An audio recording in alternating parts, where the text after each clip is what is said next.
कर्दळीवनीचा बहाणा करुनी गाणगापूर स्थिती तुम्हीच ना. निर्गुणी पादुका दृश्य ठेवणी गुप्त स्वामी मठी तुम्हीच ना. 2 फेब्रुवारी रोजी माँ कृष्ण प्रतिपदा म्हणजेच गुरुप्रतिपदा आहे. याच दिवशी श्री गुरु नरसिंह सरस्वती स्वामी महाराजांनी लौकिक अर्थाने अवतार समाप्ती करताना गाणगापूर सोडले व श्रीशैल्य मल्लिकार्जुन क्षेत्रात कर्दळीवनात अवतार गुप्त ठेवला. भगवान श्री नृसिंह सरस्वती स्वामी महाराज हे स्मर्तुगामी व स्मरणमात्रे संतुष्ट होणारे परमदयाळू व भक्तवत्सले आहेत. प्रेमभराने व निर्मळ अंतकरणाने त्यांना घातलेले साध त्यांच्यापर्यंत पोचते. अशा लाखो भक्तांचा आजवरचा रोकडा अनुभव आहे.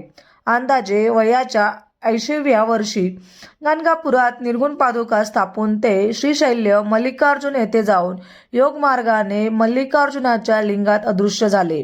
त्यांनी लौकिक अर्थाने देहत्याग केला नाही. श्रीचा जो अपार्थिव दिव्य पावन श्रीविग्रह अशा प्रकारे स्थूल रूप धारण करून कार्यरत होता, तोच आजही गुप्त रूपाने व पादुका रूपाने अखंडतपणे भक्तांचे सर्व प्रकारचे मनोरथ पूर्ण करीत आहे व पुढेही करीत राहतीलच.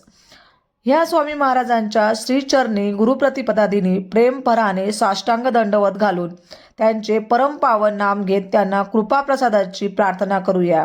श्री स्वामी समर्थ. गुरुमाऊली. धन्यवाद. श्री स्वामी समर्थ.